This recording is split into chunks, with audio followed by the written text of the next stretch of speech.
3.3 is all on transformations of functions.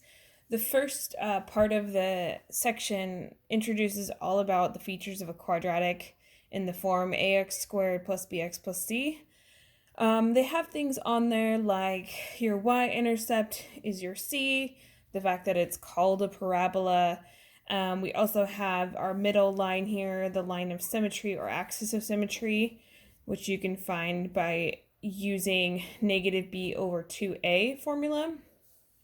You also have this vertex here, which can be found by plugging your axis of symmetry back into the equation to get your other point. More of the stuff with quadratics is going to come later. This is more of the transformations. It focuses on some of the features of a quadratic, like vertex and axis of symmetry. That's why it's important to know what those are.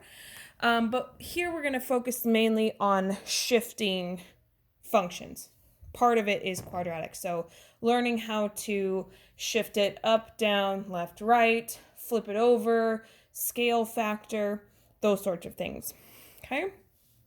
So the key features of transforming a quadratic or any function, that's why I left it in the f of x form, is all the features are going to appear mostly in the same places.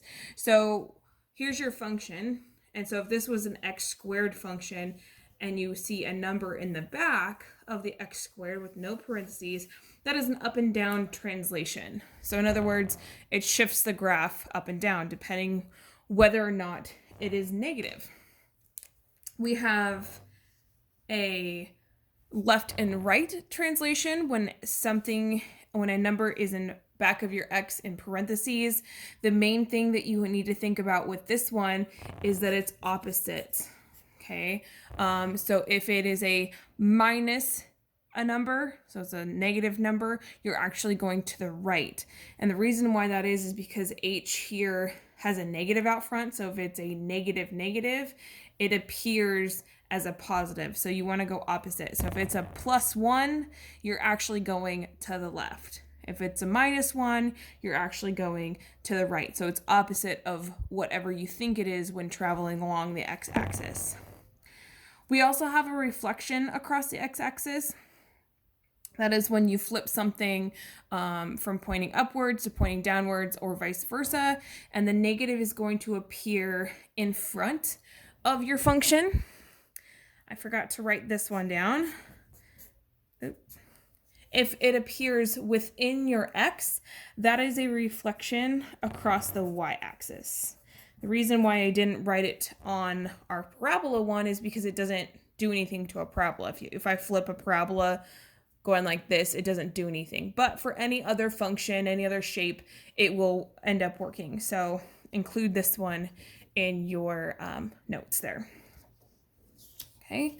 We also have a vertical stretch or compression.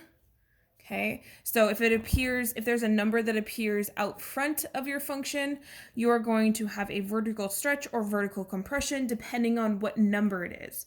If it is a number bigger than 1, you have a vertical stretch. In other words, it's stretching all the y values upwards, so it gets skinnier.